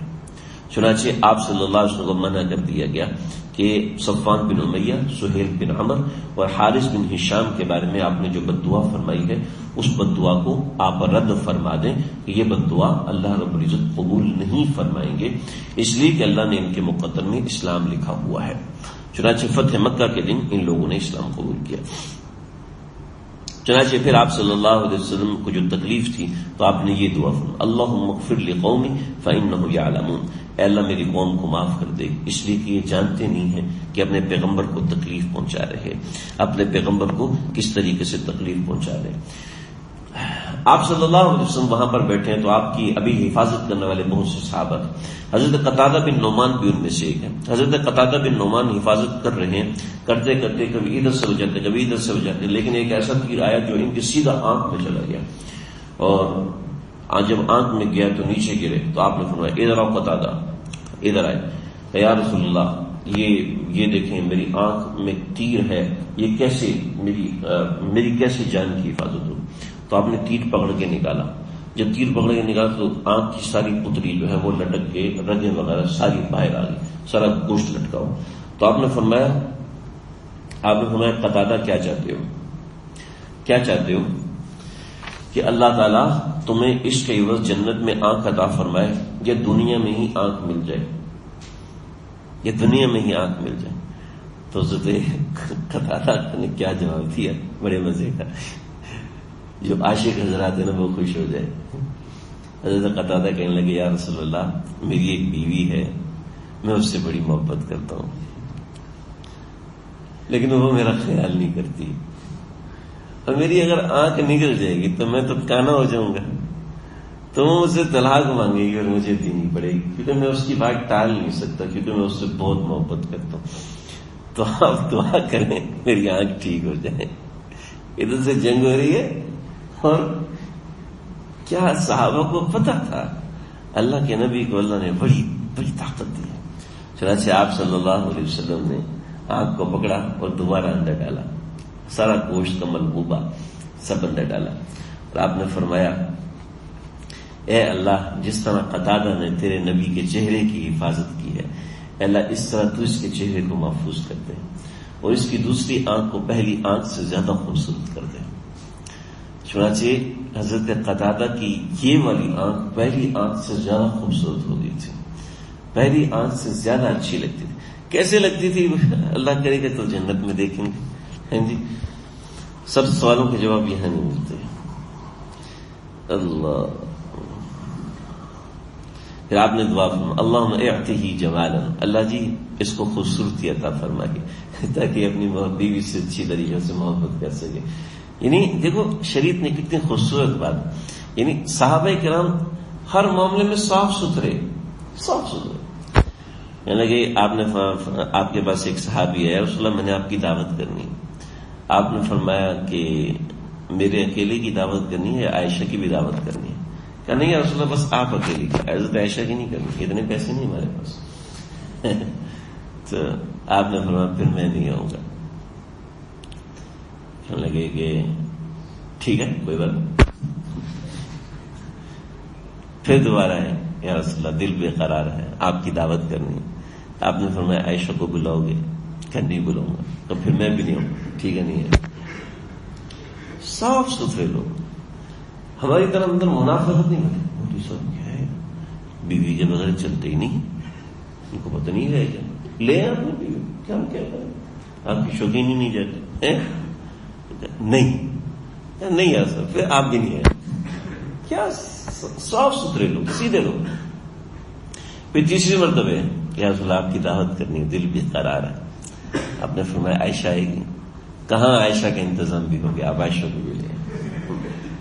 پھر آپ صلی اللہ علیہ وسلم حضرت عائشہ کو لے کر گئے۔ روایتوں میں آتا ہے کہ ان کو حضرت عائشہ سے کوئی چپکلش تھی، کوئی پنگا شنگا کر لیا ہوگا تو ڈانٹ وانٹ پڑ گئی ہوگی حضرت عائشہ سے، تو اس وجہ سے وہ ناراض تھے، تو اس وجہ سے وہ حضرت عائشہ کو بلانا نہیں چاہتے تھے۔ لیکن کتنے صاف دل کے لوگ تھے۔ جنگ ہو رہی ہے، قتل و قتال ہو رہا ہے، حضرت قتادہ کیسے، حضرت قتادہ اللہ کے نبی کے اوپر تیر برس رہے ہیں، گولیوں کی بوچھاڑ ہو رہی ہے نا، تیر برس رہے ہیں، انہی میں سے ایک تیر ان کو لگا ہے، لیکن کتنے بے فکر، کتنے مطمئن کہ حفاظت تو نبی کے اللہ نے کرنی ہے، ہم تو ڈھال کے طور پہ۔ اللہ اکبر، یعنی این جنگ کی حالت میں کتنی تسلی ہے، این جنگ کی حالت میں کتنی تشفی ہے، اور محبت کیسی ہے، بیگم کو نہیں بھولے۔ لہذا اگر ذکر کے دوران بیگم یاد آتی ہے، ہونے والی نہیں جو ہو چکی ہے اس کی بات کر رہا ہوں۔ ایسے نا آپ لوگ کو ہونے والی بیگم یاد آئے تو کوئی مسئلہ نہیں، رضا نہ ہونے والی کوئی نئی بیگم سوچ رہے ہیں، یہ نہیں کرنا بھائی، ٹھیک ہے بھائی۔ اللہ، جب آپ صلی اللہ علیہ وسلم کی شہادت کی خبر مشہور ہونا شروع ہوئی، بھائی جیسی بیگم کا ذکر آتا ہے آپس میں کانا پھوسی شروع کر دیتے ہیں، خیریت تو ہے،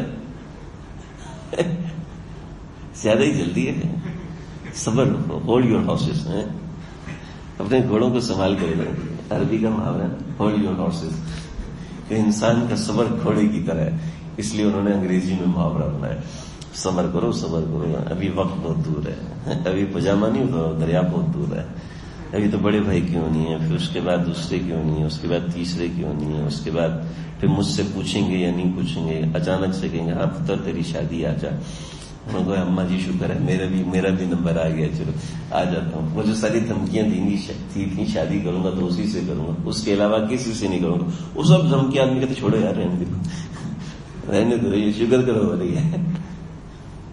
ایک صاحب کہتے ہیں نا یار مجھے شادی کرنی ہے، کہ کس سے کرو گے؟ لڑکی سے کروں گا، بے وقوف شادی لڑکی سے ہوتی، کبھی کسی کی لڑکے سے شادی ہوئی؟ کہاں؟ حدیث کی میری بہن کی. اللہ آپ کو حصہ میں رکھے جی. اسحق اللہ حسنک. اللہ. اس کے بعد صحابہ کرام کی بڑی زبردست واقعات ہیں. میں وہ واقعات ایک طرف کرتا ہوں، کل موقع ہوا تو کل سناؤں گا. ابی بن خلف کا قتل ہے، اس کے بارے میں سناؤں گا. بلکہ تھک تو نہیں گیا آپ لوگ ہیں؟ آگے چلو جی. حضرت انس بن نضر رضی اللہ عنہ یہ بڑی جلیل القدر صحابی، بڑے زبردست صحابہ میں سے ایک ہے.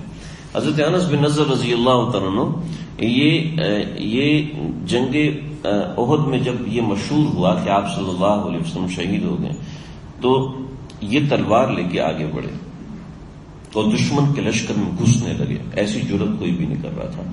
تو حضرت سعد بن معاذ نے بھی کدھر جا رہے ہو؟ خیریت تو ہے؟ حضرت انس بن نضر کہنے لگے یا سعد انی اجد ریح الجنت دون احد، میں احد پہاڑ سے جنت کی خوشبو مجھے محسوس ہو رہی ہے، لہذا میں اس طرف جاؤ. اللہ اللہ. چنانچہ حضرت انس بن نضر آگے بڑھے اور بڑھتے چلے گئے. دشمن کو دونوں طرف سے ڈھیر لگاتے آگے پہنچے اور پھر ان کو وہ شہید ہوئے. جب شہید ہوئے تو ان کے جسم کے اوپر دیکھا گیا تو 80 سے زیادہ ان کے جسم پر زخم تھے. کہیں تیر لگے تھے، کہیں تلواریں لگی تھیں. چنانچہ اللہ رب العزت نے ان کے بارے میں قرآن اتارا کہ من المؤمنین رجال صدقوا ما عاهد اللہ علیہ، کہ انہوں نے آپ صلی اللہ علیہ وسلم کی حفاظت کے لیے اللہ تعالیٰ سے جو عہد کیا تھا اس عہد کو انہوں نے بالکل پورا کیا. اس عہد پہ بالکل سچ اور صادق ثابت ہے. اللہ. پھر آپ صلی اللہ علیہ وسلم جب مسلمانوں کی نظروں سے اوجھل ہوئے، دوسری طرف اعلان ہو گیا کہ آپ صلی اللہ علیہ وسلم شہید ہو گئے، تو کچھ لوگوں نے تلوار اٹھا کے پھینک دی کہ آپ صلی اللہ علیہ وسلم کے بعد اب لڑنے کا کیا فائدہ. اور کچھ لوگ حضرت انس بن نضر جیسے ہوئے تو انہوں نے کہا کہ آپ صلی اللہ علیہ وسلم کے بعد جینے کا کیا فائدہ، لہذا گھس جاؤ کفار کے اندر، سب کو ختم کرو. جہاں آپ پہنچے ہم بھی وہاں جا کے پہنچیں کہ آپ کے بغیر زندگی محال ہے، آپ کے بغیر رہنا ممکن ہی نہیں ہے. چنانچہ سب صحابہ پریشانی کے عالم میں جنگ کر رہے. تو حضرت کعب بن مالک نے سب سے پہلے آپ صلی اللہ علیہ وسلم کو دیکھا. اب دوسرے صحابہ بھی جو آپ کے گرد گھیرا ڈالے ہوئے تھے انہوں نے کچھ بھی اعلان نہیں کیے. اس کی وجہ یہ تھی کہ آپ صلی اللہ علیہ وسلم نے اعلان کرنے کا منع کیا تھا کہ کفار کو پتہ چل جائے کہ آپ صلی اللہ علیہ وسلم کہاں پر ہیں، تو کہیں کفار اس طرف نہ آ جائے. تو حضرت کعب بن مالک نے جب دیکھا کہ آپ صلی اللہ علیہ وسلم حیات ہیں اور مسلمانوں میں سراسیمگی پھیلی ہوئی ہے تو حضرت کعب نے زور در آواز مسلمانوں مبارک ہو، نبی اکرم صلی اللہ علیہ وسلم زندہ ہیں، میں نے آپ کو اپنی آنکھوں سے دیکھا. تو حضرت کعب بن مالک خاموش چپ ہو جاؤ، کسی کو بتانا نہیں، اس لیے کہ آپ صلی اللہ علیہ وسلم اس سے چھپانا چاہتے تھے. حضرت آپ صلی اللہ علیہ وسلم نے دوبارہ بولا ادھر آؤ، ادھر پہنچے. تو آپ صلی اللہ علیہ وسلم کی جو مخصوص زرہ تھی آپ نے اتاری، حضرت کعب بن مالک کو پہنا دی. کیونکہ جنگ کے اندر چہرہ تو چھپا ہوتا ہے، خود کے اندر ٹھیک ہے، ٹوپی کے اندر ہاتھ بھی چھپے ہوتے ہیں اور یہاں پہ جو لوہا لگا ہوتا ہے اس کے لباس بھی، تو جو اوپر کا لباس ہے اس سے آدمی پہچانتا ہے. اس زمانے میں کوئی فوج تو تھی نہیں کہ سب کا یونیفارم ایک جیسا ہوتا. تو آپ صلی اللہ علیہ وسلم کی زرہ تھی، اس سے لوگ آپ صلی اللہ علیہ وسلم کو پہچانتے تھے. چنانچہ حضرت کعب نے زرہ پہنی اور بھاگے تو لوگوں نے سمجھا کہ آپ صلی اللہ علیہ وسلم جا رہے ہیں. تو اس سے وہ جو افواہ تھی کہ آپ صلی اللہ علیہ وسلم شہید ہو گئے وہ افواہ ختم ہو گئی. جب وہ افواہ ختم ہوئی اور حضرت کعب بن مالک تو ویسے ہی ٹھیک ٹھاک تھے لہٰذا کوئی ان کو پکڑ نہیں سکا. تو آپ صلی اللہ علیہ وسلم کو لے کے حضرت ابوبکر صدیق، حضرت عمر، حضرت طلحہ، حضرت علی، حضرت حارث بن سمہ یہ آپ صلی اللہ علیہ وسلم کو لے کے اور پہاڑ کے پیچھے غار کی طرف چلے گئے.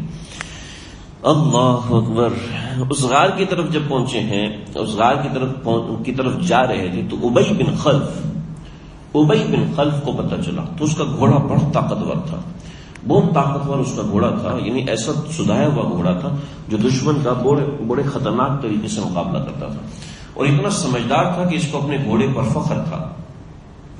چنانچہ یہ کہتا تھا کہ محمد صلی اللہ علیہ وسلم میں نے آپ کو اسی گھوڑے پر بیٹھ کے میں نے آپ کا مقابلہ کرنا ہے اور اسی گھوڑے پر بیٹھ کے میں آپ کو قتل کروں گا. تو آپ صلی اللہ علیہ وسلم کو اتنا کہا، اتنا کثرت سے کہا کہ آپ صلی اللہ علیہ وسلم نے فرمایا کہ تم فکر نہ کرو، میں ہی تمہیں قتل کروں گا۔ چنانچہ جو ابی بن خلف ہے، یہ ابی بن خلف آیا ہے اور آ کے اس نے گھوڑا دوڑایا اور آپ صلی اللہ علیہ وسلم کی طرف بڑھا، تو آگے مسلمان آئے تو آپ نے فرمایا دعوہ لی، اس کو چھوڑو میرے لیے، چھوڑو اس نے میرے لیے۔ تو وہ آگے آیا تو آپ صلی اللہ علیہ وسلم کی نقاہت بہت زیادہ تھی، تو آپ صلی اللہ علیہ وسلم کے پاس سے ایک نیزہ تھا یا برچھا تھا، برچھا چھوٹا ہوتا ہے، نیزہ بڑا ہوتا ہے، نیزہ تھا یا برچھا تھا، تو آپ صلی اللہ علیہ وسلم نے یوں پھینکا، یہ پورے لوہے میں ڈوبا ہوا تھا اور اس کا جسم پورا لوہے میں غرق تھا، صرف یہ گردن کا تھوڑا سا حصہ نظر آ رہا تھا۔ تو آپ صلی اللہ علیہ وسلم نے نیزہ پھینکا، جو اس نے یوں ہٹایا، اپنی گردن کو ہٹایا، جب گردن کو ہٹایا تو یہاں سے ہلکا سا ٹچ کرتا ہوا گردن کی کھال کو ادھیڑتا ہوا چلا گیا۔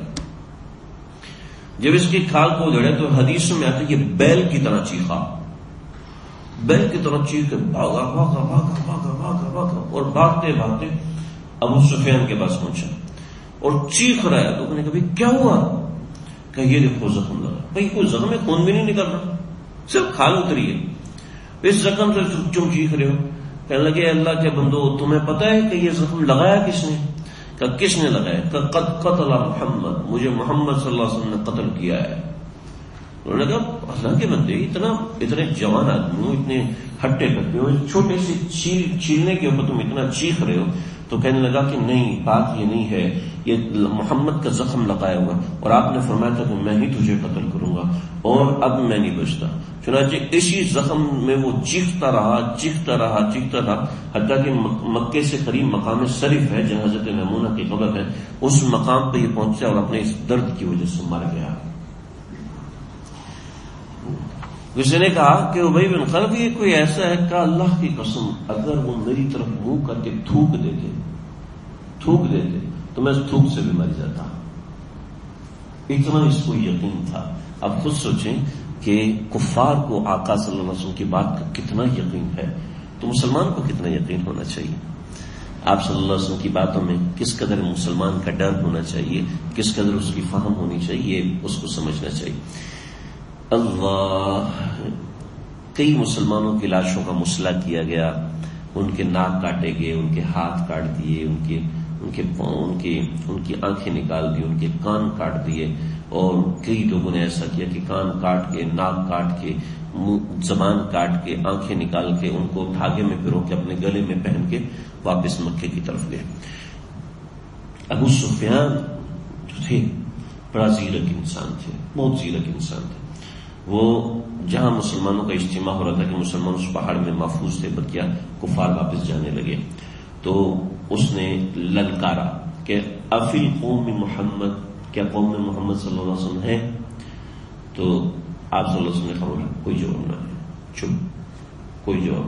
3 بار ابو سفیان نے پکارا افی القوم محمد، افی القوم محمد۔ جب اس کو اس آواز کا جواب نہیں ملا تو پھر کہا افی القوم ابی قحافہ، کہ اس قوم میں ابی قحافہ یعنی ابو بکر صدیق ہیں؟ تو آپ صلی اللہ علیہ وسلم نے فرمایا کوئی جواب نہ دے، خاموش ہو، کہ کہیں پتہ چل گیا تو دوبارہ حملہ کر سکتے ہیں، ہمیں نقصان ہو سکتا ہے۔ یہ فکرہ 3 مرتبہ دہرایا، تو پھر تیسری مرتبہ میں افی القوم ابن خطاب، یا قوم میں عمر ابن خطاب ہے؟ تو اب جو ہے اب بھی کوئی جواب نہیں ہوا، تو یہ لوگ یہ خوش ہوئے، اما ہؤلاء فقد قتلوا فلو كانوا احیاء لاجابوا، اگر یہ زندہ ہوتے تو جواب دیتے۔ اس کا مطلب ہے کہ تینوں بنیادی لوگ قتل کر دیے گئے ہیں۔ اس سے سمجھ میں آتا ہے کہ کفار بھی سمجھتے تھے کہ سب سے اوپر محمد عربی صلی اللہ علیہ وسلم ہے، اس کے بعد سیدنا ابو بکر صدیق ہیں، اس کے بعد عمر فاروق، کفار بھی یہی سمجھتے تھے۔ لیکن جب انہوں نے یہ بات کہی نا کہ اگر یہ لوگ زندہ ہوتے تو جواب دیتے، تو حضرت عمر کا پارا چڑھ گیا، کہ یا رسول اللہ اب نہیں چپ رہنے والا، اجازت دیتے میں جواب دوں؟ تو آپ نے فرمایا کہ چلو ٹھیک ہے تم جواب دو۔ تو حضرت عمر نے زور سے بولا کذبتا واللہ یا عدو اللہ، جھوٹ بولا تم نے اللہ کے دشمن، ابقى اللہ علیک وما یحزنک، ہم زندہ ہیں اور اللہ نے ہمیں تجھ پر مسلط رکھا ہے، اگرچہ تجھے اس پہ غم ہوگا۔ تو ابو سفیان نے کہا اچھا، اعلو حبل اعلو الحبل، حبل آج اونچا ہو گیا، یعنی ہمارا جو بت ہے وہ آج اونچا ہو گیا، اس کا مرتبہ بلند ہوا. تو آپ حضرت عمر نے جواب دیا، اللہ کے نبی جواب بتا رہے تھے کہ یہ جواب تو حضرت عمر نے جواب دیا، اعلی اللہ و اجل، اللہ ہی اعلیٰ اور اللہ ہی ارفع ہے.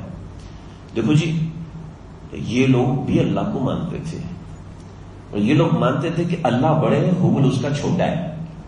سمجھ رہے؟ یہ لوگ یہ مانتے تھے. تو جب یہ جواب دیا تو ابو سفیان چپ. تو اس نے کہا حبل کو ہٹاتے ہیں ذرا آگے کہ ان لنا العزى ولا عزى لكم، ہمارے لیے تو عزا ہے یعنی دوسرا بت ہے، تمہارا کوئی عزا نہیں ہے. یعنی عزا ان کا بت تھا جس کے بارے میں یہ سمجھتے تھے کہ یہ ہماری جنگوں میں مدد کرے گا. تو آپ صلی اللہ علیہ وسلم کی طرف سے حضرت عمر نے جواب دیا، اللہ مولانا ولا مولا لکم، ہمارا اللہ ہے تمہارا وہ نہیں ہے. یعنی وہ بھی یہ مانتے تھے کہ عزا کے اوپر اللہ ہے، تو ہم تو ڈائریکٹ اللہ کو مانتے ہیں. پھر فرمایا نعم المولا و نعم النصیر، وہ کیا ہی اچھی مدد کرنے والا ہے، وہ کیا ہی اچھا ساتھی و مددگار ہے جو ہماری مدد کرتا ہے. اس دفعہ نہیں ہوئی تو کیا. تو ابو سفیان کہنے لگے کہ یوم بدر یوم بیوم بدر والحرب سجال، آج کا دن بدر کا بدلہ ہے، والحرب سجال، اور جنگ ڈول کی مانے. سجال کہتے ہیں ڈول کو، ڈول کبھی اوپر جاتا ہے کبھی نیچے جاتا ہے. یہ اس کی بات صحیح تھی. تو حضرت عمر نے جواب نہیں دیا کہ کیونکہ بات صحیح تھی تو بدر کا بدلہ ہو گیا، چلو ٹھیک ہے، کیونکہ ہم ان کے 70 مارے تھے، ان کے بھی 70 مارے گئے. پھر کہنے لگے کہ جو تمہارے 70 تھے وہ ہمارے 70 کے بدلے ہو گئے.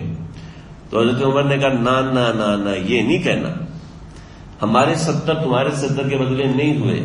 کہنے لگے لا سواء، برابر نہیں ہے. کہتے قتلانا فی الجنتی، جو ہمارے شہید ہیں وہ تو جنت میں، وقتلاکم فی النار، اور تمہارے جو مرنے والے ہیں وہ جہنم میں. لہذا تم یہ جو سمجھ رہے ہو یہ برابر سرابر نہیں ہے. اس نے کہا ہلم یا عمر ذرا باہر نکلو. تو حضرت عمر نے آپ صلی اللہ علیہ وسلم سے پوچھا کہ جاؤ دیکھو کیا کہتے ہیں. تو وہ کہنے لگا کہ انشدک اللہ یا عمر تجھے اللہ کی قسم ہے، مجھے صحیح بتا کہ محمد صلی اللہ علیہ وسلم واقعتاً زندہ ہے. حضرت عمر نے فرمایا ہاں کہ صحیح بات یہی ہے کہ آپ صلی اللہ علیہ وسلم زندہ ہیں، اور آپ صلی اللہ علیہ وسلم تیری اور میری بات بالکل ٹھیک ٹھاک سن رہے ہیں، اور ان کے بتائے ہوئے جواب بھی میں نے تمہیں دیے ہیں. تو ابو سفیان کہنے لگا مجھے ابن قمیہ نے کہا ہے کہ میں نے محمد صلی اللہ علیہ وسلم کو قتل کیا ہے. ابن قمیہ نے پتھر مارا تھا، آپ صلی اللہ علیہ وسلم نیچے گرے تھے، اس نے سمجھا کہ شہید ہو گئے. تو مجھے ابن قمیہ نے کہا ہے، اور جس کے پیچھے بکرا لگا تھا اسی کی بات بتا رہا ہوں. تو ابن قمیہ نے مجھے کہا. تو کہنے لگے کہ عمر مجھے اللہ کی قسم ہے، انت عندی اصدق من ابن قمیہ، میرے نزدیک ابن قمیہ سے زیادہ سچا تو آدمی ہے، لہذا تیری بات واقعتاً سچ ہے، میں سمجھ گیا ہوں کہ محمد صلی اللہ علیہ وسلم زندہ ہے. لیکن بات یہ ہے کہ جو ہمارے لوگوں نے تمہارے لوگوں کا مسئلہ کیا ہے، میں اس سے آزاد اور بری ہوں. ہماری طرف سے کسی کو ایسا کرنے کی اجازت نہیں تھی. یہ جن لوگوں نے کیا اپنے طور پہ کیا ہے، لہذا ان سے اگر تم بدلہ لینا چاہتے ہو تو اپنے طور پہ بدلہ لے سکتے ہو. ہماری طرف سے کسی کو مسئلہ کرنے کی اجازت نہیں تھی. یہ جو سپاہی سالار کے ایسے جملے ہوتے ہیں یہ آگ کو ٹھنڈا کر دیتے ہیں. اگر یہ ابو سفیان یہ بات نہ کہتا تو مسلمانوں کے دل پہ پتہ نہیں کیا بیتتی کہ کفار نے دیکھو ہمارے ساتھ کیا کیا. ہم نے تو ان کو قتل کیے تھے لیکن احتراماً ہم نے کنویں میں ڈال کے ان کو کنویں میں دفن کیا، لیکن انہوں نے ہمارے جانے والوں کا مسئلہ کیا، یہ مناسب نہیں تھا. تو ابو سفیان نے یہ بات کہی. پھر کہا کہ موعدکم بدر للعام القادم، اگلا جو سال ہے بدر میں ہم دوبارہ لڑنے کے لیے آئے تو تیار ہیں. تو آپ نے فرمایا نعم ہوا بیننا و بینک موعد انشاءاللہ. حضرت عمر نے کہا ہاں یہ میرے اور آپ کے درمیان، ہمارے اور آپ کے درمیان وعدہ ہے، اگلے سال اسی موسم میں بدر کے اندر ہم لڑنے آئیں گے، مد مقابل ہوں گے، اس وقت دیکھی جائے گی. چنانچہ یوں غزوہ احد جو ہے وہ اپنے اختتام تک پہنچا. اس میں کچھ اور باتیں ہیں، کچھ اور صحابہ کی شہادت کا ذکر اور بڑا عجیب و غریب ذکر ہے، وہ ہم انشاءاللہ آئندہ پڑھیں گے. آج کی بس آخر دعوانا الحمد للہ رب العالمین. ربنا تقبل منا انك انت السميع العليم وتب علينا.